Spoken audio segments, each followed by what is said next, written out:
Welcome to Webline. Hwan दो project में साथ में काम कर रही थी, जिसमें एक प्रोजेक्ट उसके प्रोफेसर के साथ था। तो उसमें उसे कुछ डेटा में गड़बड़ी लगती है, तो वो प्रोफेसर से बात करने के लिए चाहती है। प्रोफेसर उस पर भड़क जाते हैं। वो उसे कहते हैं कि आज से ये प्रोजेक्ट मेरे अकेले का है, तुम अपने प्रोजेक्ट पर ध्यान दो, दूसरों के मामलों में तुम्हें पढ़ने की ज़रूरत नहीं है। हुआन को प्रोफेसर चार्ल्स के स्वभाव में कुछ गड़बड़ लगती है। वो फिर से उसे कहती है कि मैंने कितनी बार चेक किया, पर फिर भी मुझे इस डेटा में गड़बड़ लग रही है। तो ये सुनकर प्रोफेसर चार्ल्स उसे कहते हैं कि ये मेरा मामला है, मैं हैंडल कर दूंगा, तुम यहाँ से निकलो। आगे वो सीनियर वान के साथ थी एंड उसे डेटा की गड़बड़ी के बारे में बता रही थी। साथ में ये भी कह रही थी कि जो प्रोफेसर चार्ल्स है उसका स्वभाव आज बहुत ही बदला बदला हुआ था। उन दोनों की बातों को एक लड़का ध्यान से सुन रहा होता है। फिर अगले दिन हुआन जब फिर से कॉलेज आती है तो यहाँ पर तो एक अफवाह फैली हुई थी कोरोना की तरह। एक लड़की आकर हुआन को मारने लगती है। वो कहती है कि तुम अपने आप को समझती क्या हो, हाँ? प्रोफेसर चार्ल्स की डिज़ाइन में कुछ गड़बड़ आई है, ये बात तुमने ही फैलाई है ना? तो वो मना करती है। तो वो जो लड़की होती है वो कहती है कि क्या तुम खुद को प्रोफेसर से ऊपर का मानती हो? वो लड़की उसे बुली कर रही थी, तो सीनियर वान आकर उसे बचा लेता है। आगे सीनियर वान कहता है कि हुआन, तुमने जो ये किया है तो तुम्हें प्रोफेसर से माफ़ी मांगनी चाहिए। हुआन सोचने लगती है कि मैंने तो कोई अफवाह नहीं फैलाई है, पर उसे लगता है कि गलती तो उसकी ही है, उसकी वजह से ही प्रोफेसर चार्ल्स की रेपुटेशन खराब हुई है। हुआन चाहती है प्रोफेसर चार्ल्स से माफ़ी मांगने के लिए, हालांकि उसकी तो कोई गलती नहीं थी, पर फिर भी वो चाहती है। प्रोफेसर चार्ल्स को पता लग गया था कि क्या हुआ है, तो वो उसे जाने का कह देते हैं। हुआन तो काफ़ी ज़्यादा खुश हो जाती है कि प्रोफेसर चार्ल्स ने उसे डांटा नहीं एंड माफ़ कर दिया। हुआन जब खुशी खुशी वापस जा रही थी तो ली हुई नाम का एक लड़का आकर उसका रास्ता रोक देता है, कहता है कि तुमने प्रोफेसर चार्ल्स की रेपुटेशन को ख़राब कर दिया है, देख लेना, इस बात का बदला तो मैं तुमसे ज़रूर लूँगा। ली हुई हुआन को धक्का देकर वहाँ से चला जाता है। जब वो घर वापस आती है तो चू को ये सारी बातें बता रही होती है। वो कहती है कि मेरे बट में बहुत ही ज़्यादा दर्द हो रहा है। तो चू कहता है कि ज़रा देखने दो मुझे, तो वो मना कर देती है। वो काफ़ी शाय फील कर रही थी, तो वो कहता है कि क्या पता कोई हड्डी टूट गई हो।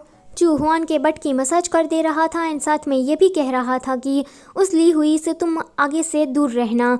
फिर अगले दिन जब वो कॉलेज जाती है तो कुछ लोग उसे फॉलो कर रहे थे।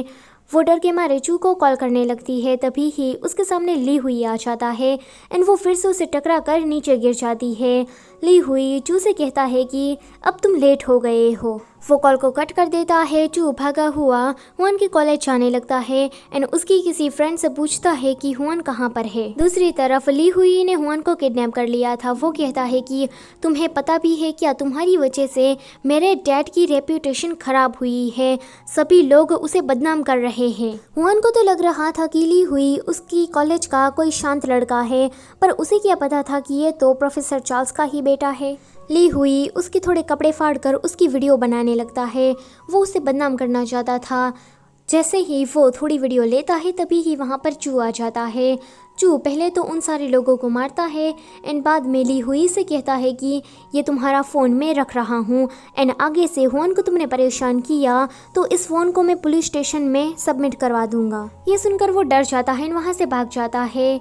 हुआन रो रही थी तो पहले तो वो उसकी रस्सियाँ खोलता है एंड उसे कहता है कि माफ़ कर देना, मैं लेट हो गया। आगे वो जीवी से बात कर रहा था। वो जीवी को सारी बातें बताकर कहता है कि मुझे हुआन के लिए बॉडीगार्ड्स चाहिए। तो वो कहती है कि कोई बात नहीं, मैं अरेंज करती हूँ। फिर वो हुआन से कहता है कि आज से ही मैं तुम्हें स्कूल छोड़ने आया करूँगा और वापस लेने भी आया करूँगा। तो वो कहती है कि ठीक है। अगले दिन हुआन जब कॉलेज जाती है तो प्रोफेसर चार्ल्स उसे मिलने के लिए बुलाते हैं अकेले में। वहाँ पर कंपनी के कुछ लोग भी आए थे। वो लोग कह रहे थे कि हमारे प्रोजेक्ट में जो डाटा की गड़बड़ी हुई है वो किसने की है। हुआन को लगता है कि अगर मैंने सच बताया कि ये प्रोफेसर चार्ल्स की गलती है तो उसकी रेपुटेशन फिर से ख़राब हो जाएगी, इसलिए मैं ही गलती एक्सेप्ट कर लेती हूँ। तो वो कंपनी वालों के सामने खुद को सरेंडर कर देती हैं। ये सुनकर प्रोफेसर चार्ल्स भी उसे डांटने लगते हैं कि तुम्हारी वजह से कंपनी का कितना नुकसान हो गया, तुम्हें ये पता नहीं है क्या। वहाँ पर कंपनी के लोग हुआन को एक पेपर थमाकर चले जाते हैं। वो प्रोफेसर चार्ल्स से पूछती है कि ये क्या है, तो प्रोफेसर चार्ल्स उसे कहते हैं कि अभी अभी तुमने ही गलती मानी है ना कि तुमने ही डाटा में गड़बड़ी की थी। तो हुआन उसे कहती है कि वो तो मैंने आपकी मदद करने के लिए कहा था। तो वो कहते हैं कि जो भी हो, पर अब तुमने अपनी गलती एक्सेप्ट की है, वो भी कंपनी वालों के सामने, तो तुम्हें इसका कंपनसेशन भरना पड़ेगा। एंड वो जब रकम देखती है तो वो तो बहुत बड़ी रकम थी। यह जानकर तो हुआन के सर से आसमान ही खिसक जाता है। कहाँ वो प्रोफेसर की मदद करने चली थी एंड कहाँ वो खुद ही फंस गई। जब वो घर वापस आती है तो चू को ये सारी बात बता रही होती है एंड काफ़ी रो भी रही होती है। चू कहता है कि वो बुढ़ा साला टीचर बनने के लायक ही नहीं है। सो आज का चैप्टर होता है यहीं पर ही ख़त्म। Don't forget to like, share and subscribe. Thank you for watching.